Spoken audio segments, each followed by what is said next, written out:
Hello, thank you for joining me. I'm Scott Ryan. It's Friday and I'm looking back at today's news.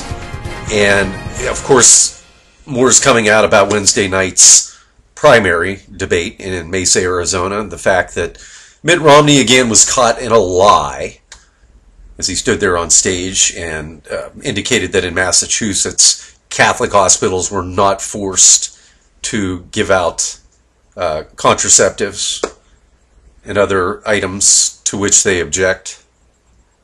This doesn't surprise me, and it doesn't surprise any of us. We know who this guy is. It's the same old story again. I've said this many times. I turned 18 in 1988. I lived my childhood with basically Ronald Reagan as president. I loved and admired that man. And when I turned 18, it was 1988. Reagan left office. I never had the privilege of voting for him. And in the last 23 years, not one time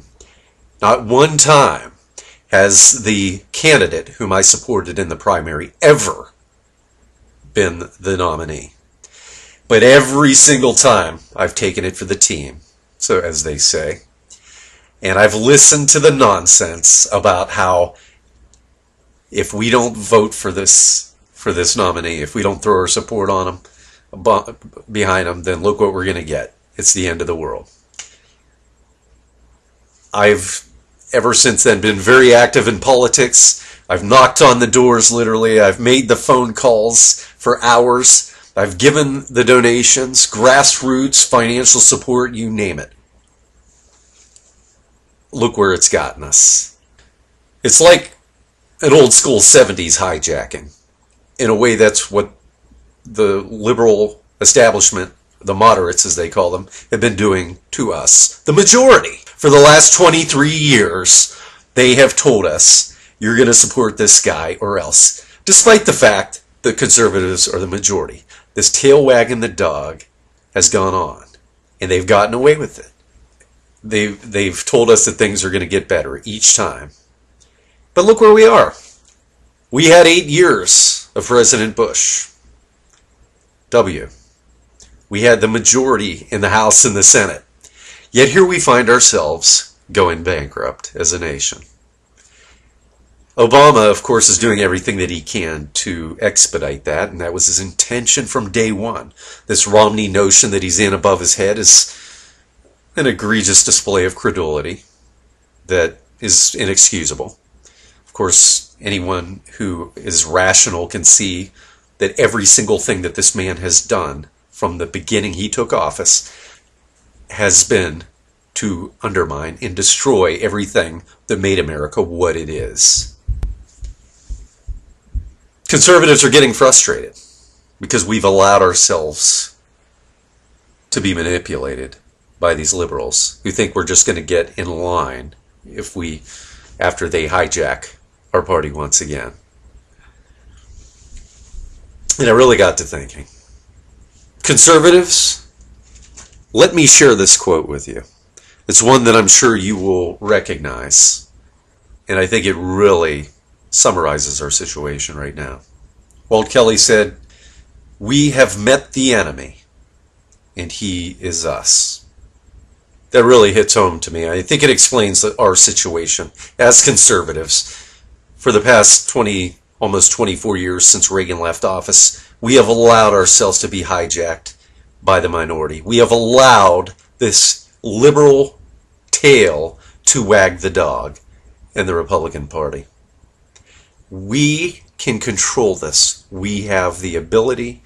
We know how to do it. To look at this guy and see how obvious it is that he is a phony, that his entire governmental career was nothing but leftist compromise, was nothing but betraying the principles that are the foundation of our party platform. We see this, and we see the crushes by the moderate media. We see how impenetrable they are, their minds, to look at the glaringly obvious facts, like anyone caught up in a manipulative cult. And we've been banging our heads off the wall Day after day, week after week, for months, we've been fighting this. For what? A few points? The guy is in the mid-30s, under 40, 40 at best.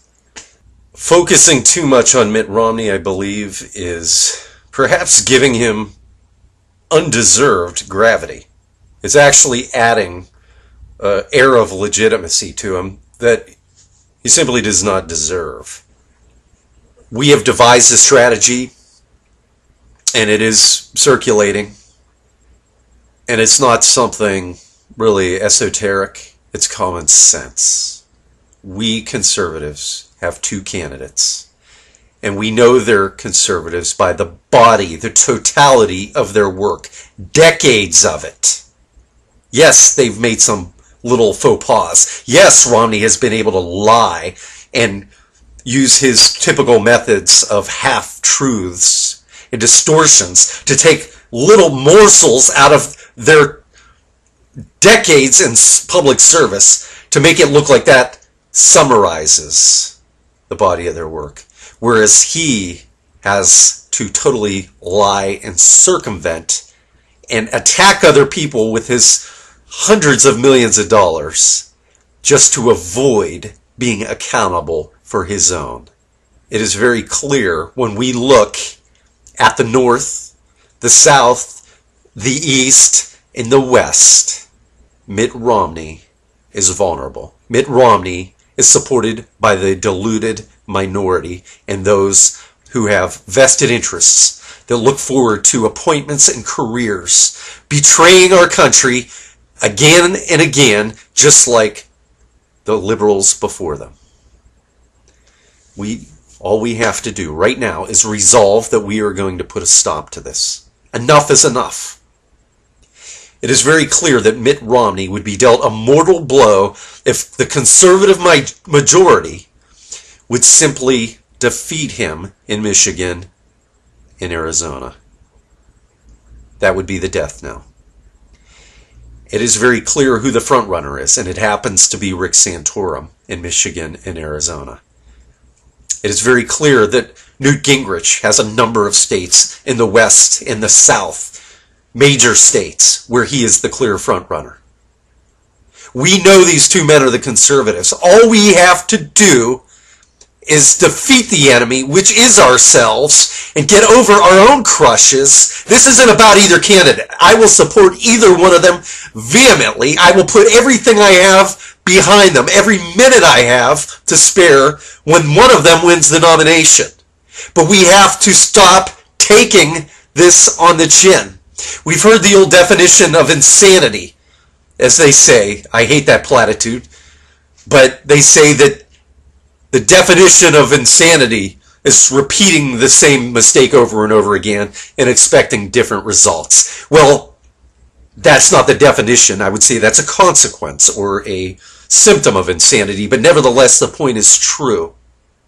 We have to get behind the candidates with the clear lead in those respective states and make this an election not about our own particular choice, but make this an election about defeating the socialist grip on this party.